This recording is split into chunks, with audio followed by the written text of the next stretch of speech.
নমস্কার, আমি ইন্দ্রাণী। কুট্টুস কিচেনে আপনাদের সবাইকে স্বাগত। চলে এলাম আজকে আরেকটি রেসিপি নিয়ে। দেখেই বুঝতে পারছেন এটি সর্ষে পোস্ত দিয়ে পাবদা মাছের ঝাল। তাই জন্য এখানে প্রথমে আমি নিয়ে নিয়েছি পাবদা মাছ। পাবদা মাছটা আমি এখানে নুন হলুদ মাখিয়ে নিয়েছি। আর এই মাছের পাবদাটা দেখুন কত বড়, তাই জন্য এই পাবদাটা আমি দুভাগ করে নিয়েছি। এবার এটাকে কিন্তু অন্তত 30 মিনিট আমি মাখিয়ে নুন হলুদটা মাখিয়ে রেখে দেবো। ততক্ষণ চলুন এখানে একটা মশলা বানিয়ে নিই। মশলার জন্য প্রথমে আমি এখানে নিয়েছি একটু সর্ষে, সাদা সর্ষে। আমরা সাদা সর্ষেটাই বেশি ইউজ করে খাই কালো সর্ষের থেকে।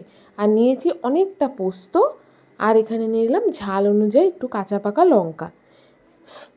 এবার এটাকে একটা মিহি পেস্ট কিন্তু আমি বানিয়ে নিয়েছি। এখানেই এটা শেষ না, আমি কিন্তু এটা ছেঁকে নিই। ছেঁকে নেওয়ার কারণটা আমি আপনাদের পরে বলছি। ততক্ষণ চলুন তেল বসিয়ে দিয়েছিলাম, 30 মিনিট হয়েও গেছে, তাই তেলটাও গরম হয়ে গেছে। মাছটা ছেড়ে নিয়ে আগে দাঁড়ান, তারপরে আপনাদের দেখাবো। এই যে মাছটা ছেড়ে নিয়েছি। সবাই জানি পাবদা মাছ অনেক ফোটে তেলে দেওয়ার সাথে সাথে।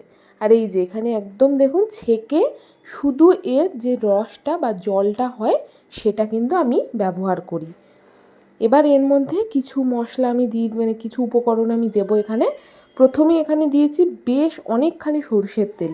এই ঝাল জিনিসটা করার জন্য বা ভাপা জিনিস করার জন্য প্রচুর সরষের তেলটা কিন্তু একটু বেশি পরিমাণে ব্যবহার হয়। আচ্ছা, এখানে দিয়ে দিলাম হলুদ আর লবণ, পরিমাণ মতো লবণ দিয়ে এখানে কিন্তু এটা ভালোভাবে মিক্স করে সাইডে রেখে দেবো।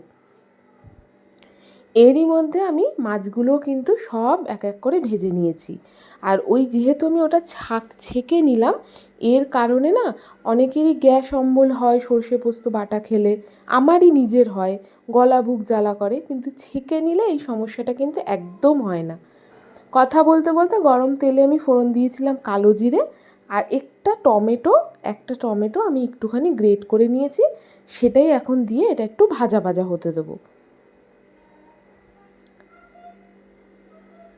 খুব বেশি ভাজবার এটা দরকার নেই, একটুখানি ওই মিনিট 5 মতো একটু ভাজা হলেই এর মধ্যে কিন্তু আমরা দিয়ে দেবো ওই যে গুলিয়ে রাখা যে মশলাটা, সর্ষে পোস্ত ছাকা জল, নুন হলুদ আর সর্ষের তেল দেওয়া যে জলটা ছিল সেটা এর মধ্যে কিন্তু আমি দিয়ে দিলাম। দিয়ে এটাকেও কিন্তু ভালো মতো মিশিয়ে নিতে হবে।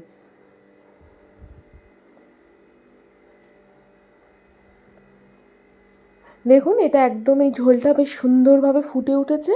এরপরে আমরা দিয়ে দেবো এখানে ভাজা পাবদা মাছগুলো। এখানে একটা আপনাদের ভালো কথা বলি, আমার জীবনে আমি এই প্রথম পাবদা মাছ খেলাম। বাড়িতে হতো কিন্তু আমি খেতাম না। কেন খেতাম না জানি না, আমার ভালো লাগতো না, খেতামই না। এই জীবনে আমি প্রথম পাবদা মাছ টেস্ট করলাম, আমার কাছে খুব ভালো লেগেছে পাবদা মাছটা। রান্না করতাম কিন্তু খেতাম না। যাই হোক, পাবদা মাছগুলো দিয়ে এখানে আরেকটুখানি লবণের দরকার ছিল, তাই একটু লবণ দিয়ে দিলাম। আর এইখানে খুব আলতো হাতে নাড়তে হবে, কারণ পাবদা মাছ ভীষণ নরম মাছ, যে কোনো মুহূর্তে কিন্তু ভেঙে যেতে পারে। ব্যাস, এখানে আর কিচ্ছু দেওয়ার নেই। দেখুন আমার তেলটা উপরে ভেসে উঠেছে, আর আমি একটু গ্রেভি রাখছি ভাতের সঙ্গে খাওয়ার জন্য। আর আমার পাবদা মাছের সর্ষে পোস্ত দিয়ে ঝাল কিন্তু একদম রেডি। আর উপর থেকে দিয়ে দিলাম একটু ফ্রেশ ধনেপাতা কুচি। এই ধনেপাতাটা ঝালের সঙ্গে ভীষণ ভালো যায়। এটাকেও একটু মিশিয়ে নেব, ব্যাস। আর কি, এবার গরম ভাত নেব আর পাবদা মাছের ঝাল নেব, হয়ে যাবে খাওয়া। তাহলে এখানে বলে রাখি, আমার এই রান্নাটা যদি আপনাদের ভালো লেগে থাকে তাহলে প্লিজ আমার চ্যানেলটি সাবস্ক্রাইব করবেন আর একটি লাইক দেবেন, একদম ভুলে যাবেন না কিন্তু।